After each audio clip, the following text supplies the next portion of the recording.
find out. Not if we're careful. Did you move it? The security camera blinked red in the guest room corner, and I smiled for the first time in weeks. Maya thought she was so clever, bringing Colin back into our lives under the pretense of helping him through his rough patch. What she didn't know was that her husband, boring, predictable Lucas Harper, had finally learned to play dirty. The Maine fog rolled thick across our backyard that Thursday evening, the kind that makes everything look like a Stephen King novel. I stood at the kitchen window, nursing my third beer and watching the mist swallow our neighbor Mrs. Givens's garden gnomes one by one. Maya's laughter drifted from the living room where she and Colin were supposedly catching up on old times. Old times? Right. Before we dive deeper into this story, I have one small request. Please subscribe, drop a like, comment, and hit that hype button to boost this channel so more people can discover these incredible Reddit stories. I'd installed the smart monitor 3 days ago, right there in plain sight on the guest room dresser. For package deliveries, I'd told Maya with my best innocent husband smile. You know how Mrs. Givens complains about porch pirates. Maya had barely looked up from her phone. Whatever, Lucas, just don't make it obvious we're watching The Neighborhood. If only she knew what I was really watching. The front door opened with its familiar squeak, the one I'd been meaning to fix for 2 years. Colin's voice boomed through the hallway, that same self-important tone he'd used when he was my boss at Henderson Construction, before the company restructured and he got transferred to the Portland office. Maya, this place looks fantastic. You always had great taste. Thanks, Colin. Lucas has been working on the renovations. I stepped into the hallway, beer in hand, and gave them my practiced smile. Colin looked exactly the same, tall, silver-haired, wearing a suit that probably cost more than my monthly mortgage payment. Maya stood beside him, her auburn hair catching the light, wearing the black dress she claimed was just comfortable around the house. Colin, good to see you again. I extended my hand, noting how his grip lingered just a second too long on Maya's shoulder. How's the divorce going? His smile faltered slightly. It's complicated. Thanks again for letting me crash here while I figure things out. The lawyers say it could be months before we settle on the house. No problem at all. Mi casa es su casa. I took a long sip of beer. Maya insisted we help out an old friend. The word old hung in the air with deliberate weight. Colin and Maya had dated for 3 years before she met me. Ancient history, according to Maya. But the way she jumped at the chance to offer him our guest room suggested otherwise. I should probably get settled in, Colin said, hefting his expensive leather suitcase. Early meeting tomorrow with the Portland team. Guest room's all ready, Maya said quickly. Fresh sheets, towels, and Lucas even set up that new security monitor so you'll feel safe. Colin raised an eyebrow. Security monitor? Just a precaution, I said. We've had some break-ins in the neighborhood. The camera feeds right to my phone so I can keep an eye on things. I pulled out my iPhone and waved it casually. Technology, right? After Colin disappeared upstairs, Maya turned to me with that expression I'd learned to recognize over our 8 years of marriage, the one that meant she was about to manage me like a construction project. Lucas, I really appreciate you being cool about this. I know having Colin here is a little awkward, but he's your ex-boyfriend who's going through a messy divorce and needs a place to stay, in our house, in the room next to ours. I finished my beer and set the bottle on the counter with a sharp clink. What could possibly be awkward about that? Don't be sarcastic. You know it's not like that. I know exactly what it's like, Maya. The question is, do you? She stared at me for a long moment, and I saw something flicker behind her green eyes. Guilt? Excitement? Maybe both. I'm going to check on Colin, make sure he has everything he needs. After she headed upstairs, I pulled out my phone and opened the security app. The guest room appeared in crisp HD on my screen, Colin unpacking his suits, Maya hovering in the doorway. Their body language spoke volumes that their words hadn't. My phone buzzed with a text from Sophie, my girlfriend of 3 months. Maya didn't know about Sophie yet, but she would soon enough. How's the house guest situation? Sophie had written. About to get very interesting, I typed back. The next morning, I made coffee for 3 and scrambled eggs while Maya rushed around getting ready for work at her advertising firm. Colin appeared in the kitchen wearing a crisp white shirt and navy tie, looking like he'd stepped out of a business magazine. Thanks for the coffee, Lucas. Maya always said you made the best breakfast. Maya says a lot of things. I slid a plate of eggs across the counter. So, how long do you think you'll need the room? Hopefully not too long. My lawyer thinks we can expedite the property settlement if Rebecca cooperates. Rebecca's your wife? Soon-to-be ex-wife. Colin's jaw tightened. She's being unreasonable about the assets. Claims I was unfaithful during our marriage. I nearly choked on my coffee. Were you? Of course not. She's just looking for leverage in the divorce. Maya appeared in the kitchen, checking her reflection in the microwave door. Ready to go, Colin? I can drop you at your office on my way to work. That would be great. Save me the cab fare. After they left together, I sat alone in my kitchen and opened the security app. Last night's footage was automatically saved to the cloud. I fast-forwarded through hours of Colin sleeping alone in the guest bed, then slowed down when I saw Maya's silhouette appear in the doorway around 2:30 a.m. She stood there for nearly 5 minutes just watching him sleep. I saved the timestamp and made myself another cup of coffee. This was going to be easier than I thought. The next few days fell into a routine that would have seemed normal to anyone not watching the security footage. Maya left for work with Colin each morning, came home with takeout for 3 each evening, and spent her nights helping Colin research divorce lawyers on her laptop. What the cameras showed was different. Tuesday night, Maya entering the guest room at 11:47 p.m., sitting on the edge of Colin's bed for 38 minutes. No audio, but their body language was unmistakable. Leaning close, her hand on his arm, his fingers brushing her cheek. Wednesday night, Colin in Maya's home office at 1:15 a.m., both of them reviewing documents on her computer, her hand resting on his thigh, his arm around her waist. Thursday night, the jackpot. Maya slipping into the guest room at midnight, not emerging until 3:22 a.m. The camera angle didn't show the bed clearly, but it didn't need to. Her disheveled hair and inside-out t-shirt when she finally crept back to our bedroom told the whole story. I'd been sleeping in the den all week, claiming work stress was keeping me up. Maya seemed relieved by the arrangement. Friday morning, I made my move. I need to drive down to Boston next week, I announced over breakfast. The Riverside project needs my personal attention, and I'll probably have to stay through Thursday. Maya looked up from her phone, and I caught the flash of excitement she tried to hide. That's a long trip? Are you sure you can't handle it remotely? Afraid not. Client wants face-to-face meetings. I turned to Colin. Hope you don't mind keeping Maya company while I'm gone. Not at all, Colin said quickly. I'll make sure she's safe. I'll bet you will, I thought. That afternoon, I drove to Sophie's apartment in Portland. She lived in a converted warehouse overlooking the harbor, all exposed brick and floor-to-ceiling windows. Sophie was a freelance graphic designer, 10 years younger than Maya and infinitely more honest. You look like hell, she said, opening the door in paint-splattered jeans and a vintage Ramones t-shirt. Thanks. You really know how to make a guy feel special. She led me to her kitchen and poured 2 glasses of wine. So, what's the latest with your house guest situation? I pulled out my phone and showed her the security footage from Thursday night. Sophie watched in silence, her expression growing darker with each passing minute. Jesus, Lucas. How long has this been going on? Probably since the day he moved in, maybe longer. I took a large gulp of wine. The question is, what do I do about it? Confront them. Kick him out. File for divorce. That's what the old Lucas would do. The pushover Lucas who let Maya manage his life and Colin steal his promotion 3 years ago. Sophie studied my face carefully. What's the new Lucas planning? I smiled, and she actually took a step back. The new Lucas is going to give them exactly what they want, and then he's going to make them pay for it. Over the weekend, I played the perfect, oblivious husband. I grilled burgers for Colin, complimented Maya on her new perfume, and made jokes about being the third wheel in my own house. They relaxed around me, got careless. Saturday night, they didn't even wait for me to go to bed. I was in the den watching television when I heard Maya's footsteps on the stairs, followed 10 minutes later by Colin's. The security camera captured everything. Maya opening the guest room door, Colin pulling her inside, the door closing behind them. I turned up the volume on the TV and opened my laptop. Time to do some research. Colin's divorce was a matter of public record. His wife Rebecca had filed citing irreconcilable differences. But the legal documents told a different story. She was asking for everything. The house, the cars, alimony, even Colin's pension. The kind of settlement that suggested she had serious leverage. Maya's social media was a gold mine. Photos from 3 months ago showed her at industry events, always with Colin in the background.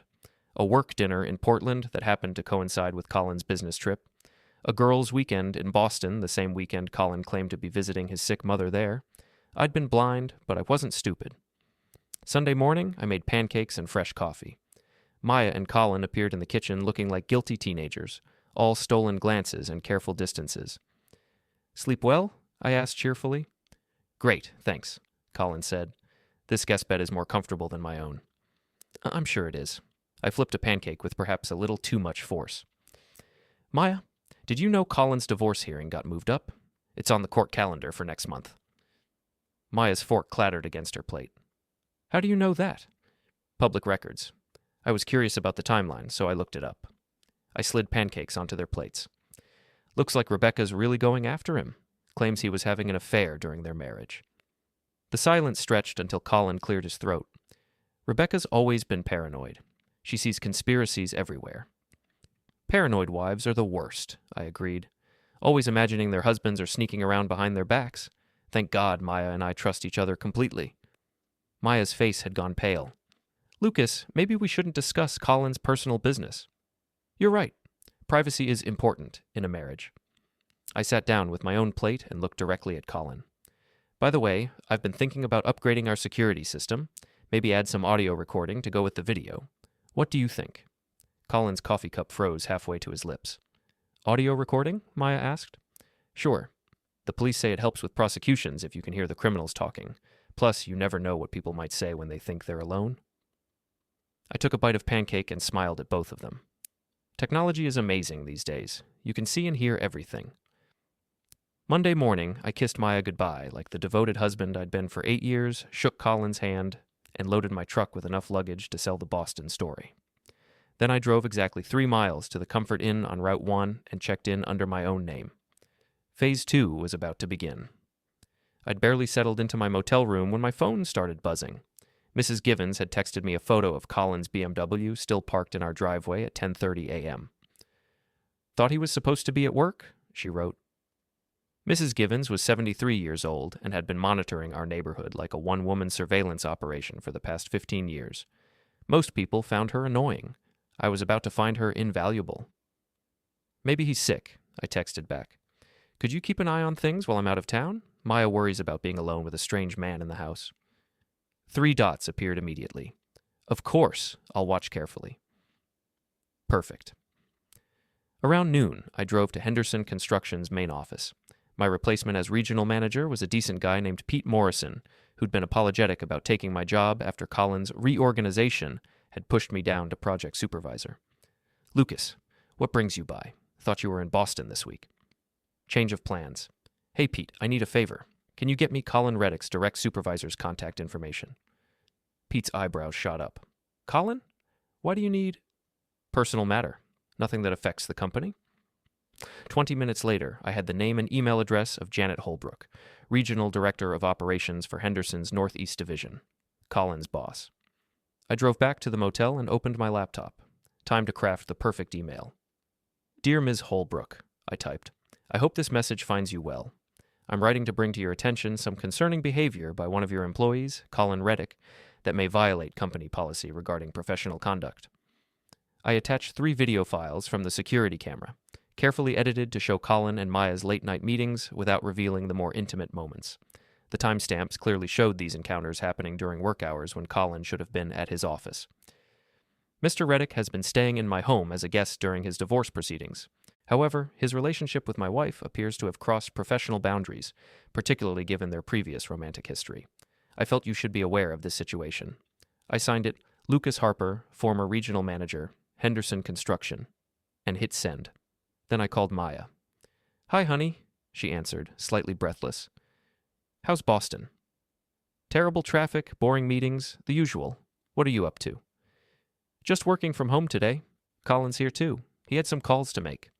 In the background, I could hear music playing and the sound of laughter. Working from home, my ass. That's nice. Hey, I forgot to mention, Mrs. Givens asked me to have you check on her cat while I'm gone. She's worried about him. Lucas, I'm really busy today. It'll just take 5 minutes. She's right next door. Fine, I'll go over later. Thanks, babe. Love you. Love you too. I hung up and immediately called Mrs. Givens. Dorothy, it's Lucas. I just talked to Maya and she's going to stop by to check on Whiskers. When she does, maybe you could mention how nice it is that Colin's keeping her company while I'm away. Oh, I've been watching them all morning, Mrs. Givens said eagerly. They had breakfast on your back deck around 10, and then they were dancing in your living room. Such lovely music. Maya looked so happy. Dancing. Like teenagers. It was quite romantic, actually. Colin's car has been there since yesterday evening. My grip tightened on the phone. Since yesterday? But I thought he went to work this morning. Oh no, dear, he never left. I would have noticed. After I hung up, I sat in the motel room staring at my phone. Colin had lied to his boss about being sick, spent the day playing house with my wife, and they were both stupid enough to do it in full view of the neighborhood's biggest gossip. This was going to be even easier than I'd thought. Tuesday morning brought the first crack in their facade. My phone rang at 7:30 a.m., Colin's number. Lucas, we need to talk. Good morning to you too, Colin. What's up? I got called into HR yesterday afternoon. Someone sent my boss security footage of me at your house during work hours. I injected just the right amount of surprise into my voice. Security footage? From our house? The smart monitor you installed. Someone sent edited clips to Janet Holbrook making it look like Maya and I were inappropriate. Inappropriate how? You know how. Don't play dumb, Lucas. I let the silence stretch until Colin spoke again. Look, I know this is awkward, but Maya and I, we've been reconnecting. We have history. History. We never really got closure when she chose you. And now, with my divorce and you being so busy with work, are you telling me you're sleeping with my wife, Colin? Another pause. I'm telling you that Maya and I care about each other. We always have. I closed my eyes and counted to 10. Where is Maya right now? She's here. She wants to talk to you. Maya's voice came on the line, shaky but determined. Lucas, I'm sorry you had to find out this way. I never meant for it to happen, but Colin and I, we realized we still have feelings for each other. Feelings? I want a divorce.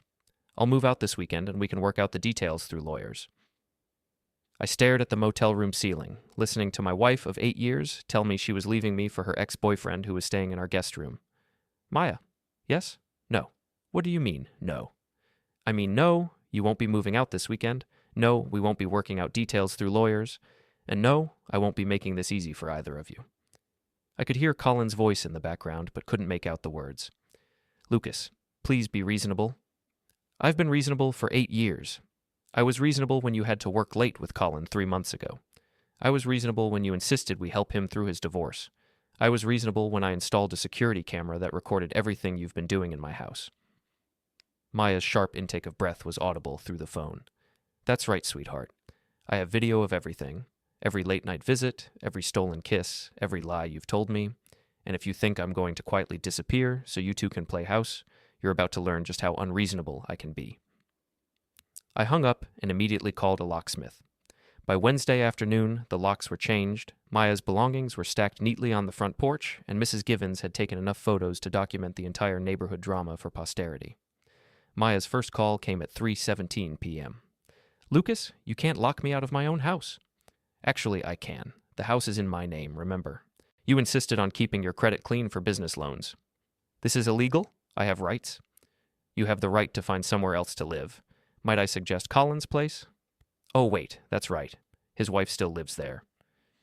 The second call came from Colin at 4:45 p.m. You're making a mistake, Lucas. Maya and I are going to be together whether you like it or not. That's fine, Colin, just not in my house and not with my wife. She's not your wife anymore. She's filing for divorce. She can file all she wants. Maine requires a 6-month separation period. That's 6 months for me to make both your lives very interesting. Are you threatening us? I looked out the motel window at the gray October sky.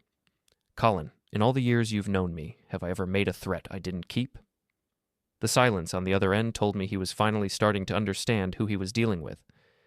I want you out of my house by Friday, I continued, and I want you to stay away from Maya until her divorce is final. If you don't, those security videos are going to find their way to your wife's divorce attorney. I'm sure Rebecca would love to have proof that you were cheating on her. You bastard. Thursday, Colin. Be gone by Thursday, or everyone in this town will know exactly what kind of man you are.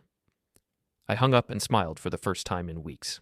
Phase 3 was about to begin. Thursday evening, I sat in my truck across the street from my own house, watching Colin load his expensive luggage into his BMW. Maya stood in the doorway wearing my old college sweatshirt, her arms wrapped around herself against the October chill. Even from a distance, I could see they were arguing. My phone buzzed with a text from Sophie. How's the master plan going? Better than expected, I typed back. Want to grab dinner tomorrow? I have some stories to tell. Can't wait. Try not to get arrested. Colin's BMW pulled out of my driveway for the last time, and Maya disappeared back into the house. My house, the one she no longer had keys to. I drove to Henderson Construction's main office, where I knew Colin would be working late, trying to salvage his career after the HR investigation. The parking lot was nearly empty, except for his car and a few others belonging to the overnight security crew. Perfect. I parked next to Colin's BMW and pulled out my phone. Time for one last conversation. Colin answered on the first ring. "What do you want, Lucas?" "Just wanted to make sure you got moved out okay. Saw you packing up earlier." "I'm out. Are you happy now?" "Not quite. See, I've been thinking about our situation, and I realized I might have been too hasty. Maybe we can work something out." "What kind of something?" "Meet me outside. Let's talk face to face, man to man." Through the office windows, I could see Colin's silhouette moving toward the elevator. A few minutes later, he emerged from the building, loosening his tie as he walked across the parking lot. "Okay, Lucas, I'm here. What do you want?" I stepped out of my truck, noting how Colin instinctively took a step back. Good. He was finally learning to be afraid of me. "I want you to understand something, Colin. For 3 years, you made my life hell at this company. You stole my promotion, undermined my projects, and treated me like I was invisible." "That was business. Let me finish." I moved closer, and Colin backed up against his car. "Then you came into my home, ate my food, slept in my guest room, and slept with my wife. That wasn't business. That was personal." Colin's face flushed red. "Maya made her choice? Maya made a mistake, and you took advantage of it because you're a predator who can't stand to see other people happy?" I pulled out my keys and held them up so Colin could see them clearly. "What are you doing?" "Teaching you about consequences." I dragged the keys along the side of his BMW, leaving a deep scratch in the metallic paint from the front door to the rear bumper. Colin lunged forward, but I was ready for him. "Touch me, and I'll have you arrested for assault," I said calmly. "Then I'll send those security videos to your wife, your boss, and every person in Maya's contact list." Colin stopped moving, his hands clenched into fists at his sides. I walked around to the other side of his car and repeated the process. Then I knelt down and used my keys to carve "cheater" into the hood in letters 6 inches tall. "You're insane," Colin whispered. "I'm thorough." I stood up and brushed dirt off my knees. "This is what happens when you mess with people's lives, Colin. Actions have consequences." I started walking back to my truck, then turned around. "Oh, and Colin, if I ever see you near Maya again, or if you ever set foot on my property, I'll make sure Rebecca gets a copy of every video I have, along with timestamps showing exactly when you were supposed to be at work."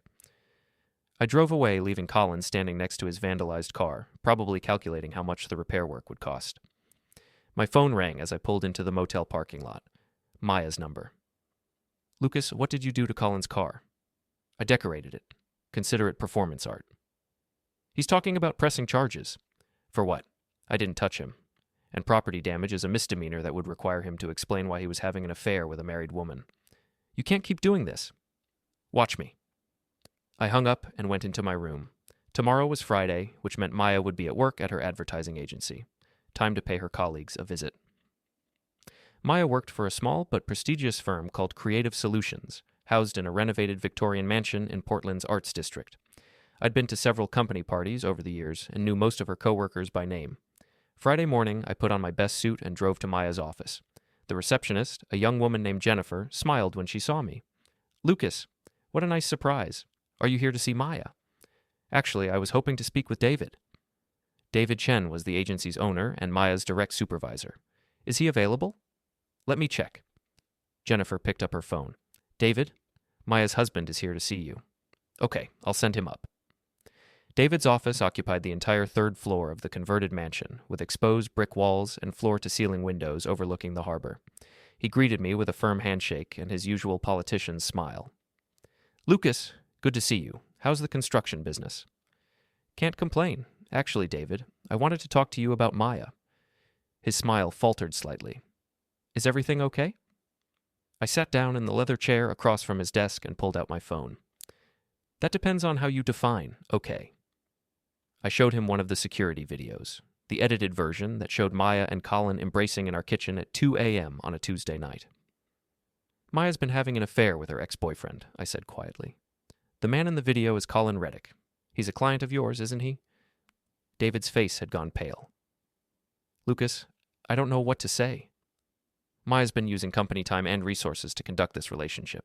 She's called in sick 3 times in the past month to spend time with Colin, and she's been bringing him to company events as her guest while telling people I was too busy to attend.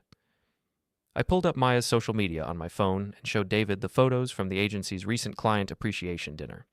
Maya and Colin at a table for 2, her hand on his arm, both of them laughing like teenagers. I thought you should know, I continued, in case this affects her work or the agency's reputation. David stared at the photos for a long moment. Lucas, I'm so sorry. I had no idea. Neither did I, until I installed security cameras in my house. I stood up and shook his hand again. I'm filing for divorce, obviously, but I wanted you to hear it from me first, in case Maya tries to spin this differently. I appreciate that. And Lucas, if there's anything I can do, just remember that Maya made these choices. I tried to be a good husband.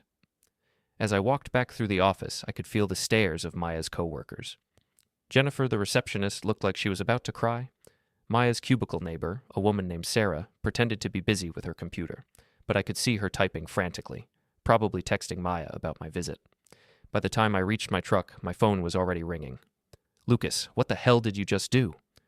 I told your boss the truth, Maya. Was I supposed to lie? David wants to see me in his office immediately. That's between you and David. You're destroying my career. You destroyed your marriage. I'm just making sure everyone knows why. I hung up and drove to my next stop. Rebecca Reddick's house.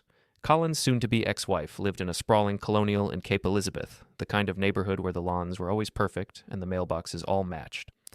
I'd found her address through public records and spent the morning rehearsing what I was going to say. Rebecca answered the door wearing yoga pants and an oversized sweater, her blonde hair pulled back in a messy bun. She looked tired and older than her 43 years. Can I help you? Mrs. Reddick, my name is Lucas Harper. I think we need to talk about your husband.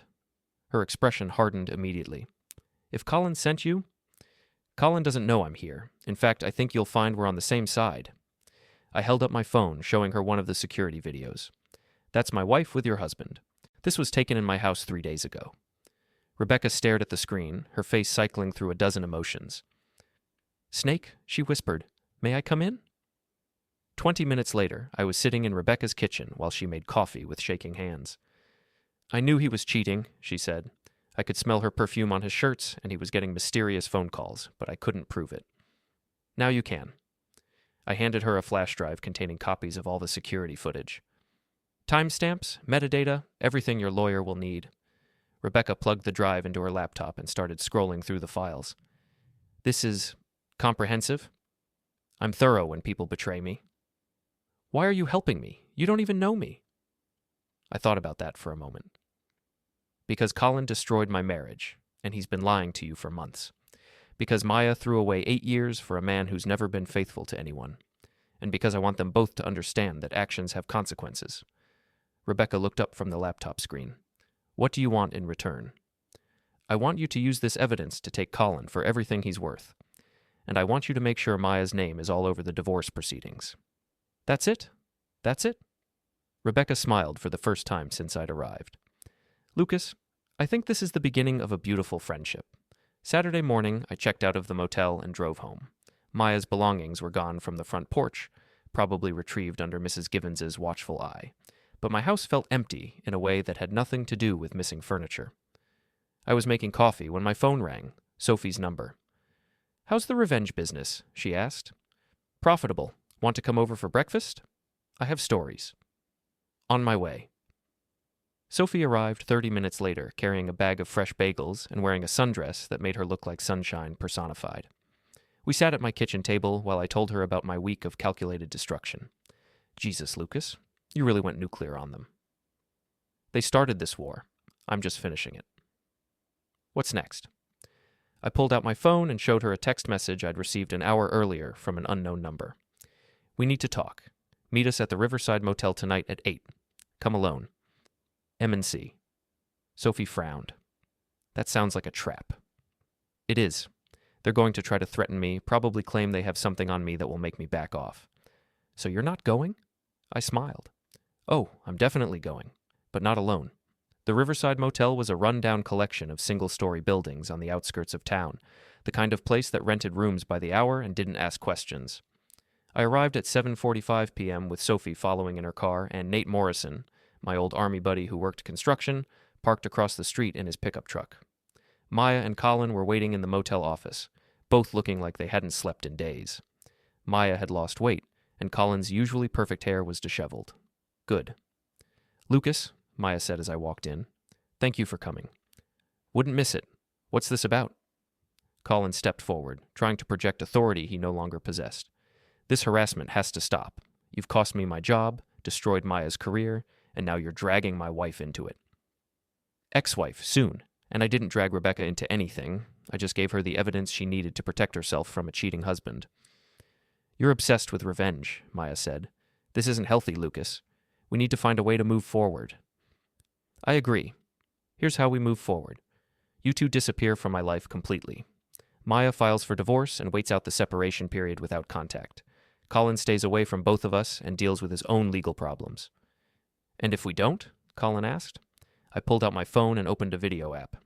"Then I release the director's cut of your affair to everyone in both your contact lists. Your families, friends, co-workers, everyone." Maya's face went white. "You wouldn't." "Try me." Colin moved closer, his hands clenched into fists. "You think you're so smart, but we know things about you too, Lucas. Like your girlfriend, Sophie. How do you think Maya's going to feel when she finds out you've been cheating too?" I laughed. Actually laughed out loud. "Maya already knows about Sophie. I told her this morning." That wasn't entirely true, but the lie served its purpose. Colin's confident expression crumbled. Here's what's really going to happen," I continued. "Colin, your divorce hearing is next month. Rebecca's lawyer is going to present video evidence of your affair, and you're going to lose everything. Your house, your pension, probably half your salary and alimony." I turned to Maya. I turned. "And you, sweetheart, are going to find that small-town advertising agencies don't like employees who conduct affairs with married clients. David's already started looking for your replacement." "How do you know that?" Maya whispered. "Because I know David. He's a good man who built his business on reputation and trust. You violated both." Colin stepped forward again. "You bastard. Don't." My voice cut through the air like a blade. "Don't make this worse for yourself." I looked at both of them standing in that shabby motel office, their grand love affair reduced to secret meetings in a place that smelled like disinfectant and desperation. "You want to know the truth?" I said. "You two deserve each other. Maya, you threw away a marriage with a man who loved you for 8 years. Colin, you destroyed 2 marriages for a woman who cheated on her husband. What makes you think she won't cheat on you?" Maya started crying, those pretty tears that used to make me want to comfort her. Now they just made me tired. "I want both of you to stay away from me," I continued. "Don't call, don't text, don't drive by my house. If I see either of you near my property or my workplace, those videos go public immediately." I walked toward the door, then turned back. "Oh, and Maya, I'm keeping the house, the truck, and the dog. You can have everything else." "We don't have a dog," she said through her tears. "We do now. I'm getting a German Shepherd and naming him Colin." I left them standing in that pathetic motel office and walked out into the cool October evening. Sophie was waiting by my truck, and Nate gave me a thumbs up from across the parking lot. "How did it go?" Sophie asked. "Better than expected. They're broken." "Good. What now?" I looked up at the stars beginning to appear in the darkening sky. "Now we go home and start over." "We?" I took her hand. "If you want to." Sophie smiled. "I thought you'd never ask." As we drove away from the Riverside Motel, I felt something I hadn't experienced in months. Peace. Maya and Colin could have each other and whatever kind of life they could build from the wreckage they'd created. I had something better. I had my dignity, my house, and a woman who'd never lied to me. Sometimes revenge is just giving people exactly what they deserve. 3 weeks later, I was having lunch at Murphy's Tavern when Maya walked in. The entire restaurant went quiet. In a town the size of ours, everyone knew the story by now. Mrs. Givens had made sure of that. Maya's affair with Colin had become the most talked-about scandal since the mayor's wife ran off with the fire chief 2 years ago. Maya looked around the restaurant, saw all the stares and whispered conversations, and her shoulders sagged. She'd lost at least 15 pounds, and her usually perfect hair hung limp around her face. She looked like a woman who'd been living in her car, which, according to Mrs. Givens's intelligence network, she had been. I was sitting at the bar with Sophie, Nate, and a few other friends from work. Maya approached our group like she was walking to her execution. "Lucas," she said quietly, "can we talk, please?" The entire restaurant was listening now. Conversations stopped mid-sentence. forks suspended halfway to mouths. This was better than cable television. I think we've said everything we need to say, Maya. Please, just 5 minutes.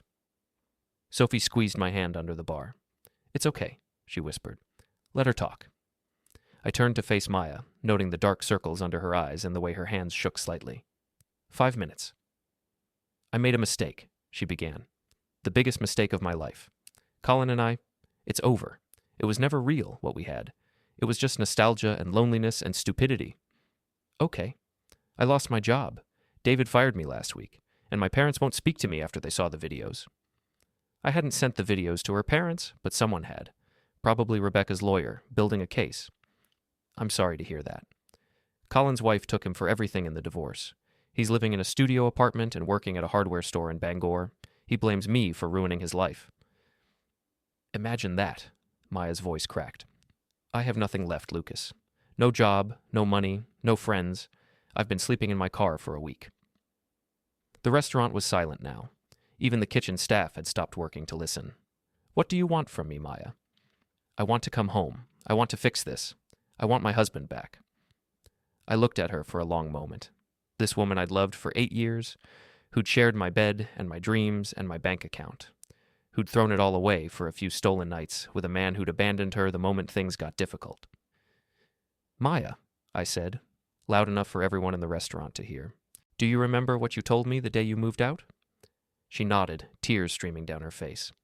You said I was boring. You said I was predictable. You said Colin made you feel alive in a way I never could. I was wrong. No, you were right. I was boring. I was predictable. I went to work every day, came home every night, paid the bills, mowed the lawn, and loved you unconditionally for 8 years. How boring is that? I stood up from my bar stool and faced her directly. But you know what's funny, Maya? The moment you betrayed me, I became the most interesting man in your life. Suddenly I was unpredictable. Suddenly I was exciting. Suddenly you couldn't stop thinking about me. Maya was sobbing now, ugly tears that made her mascara run in black streaks down her cheeks.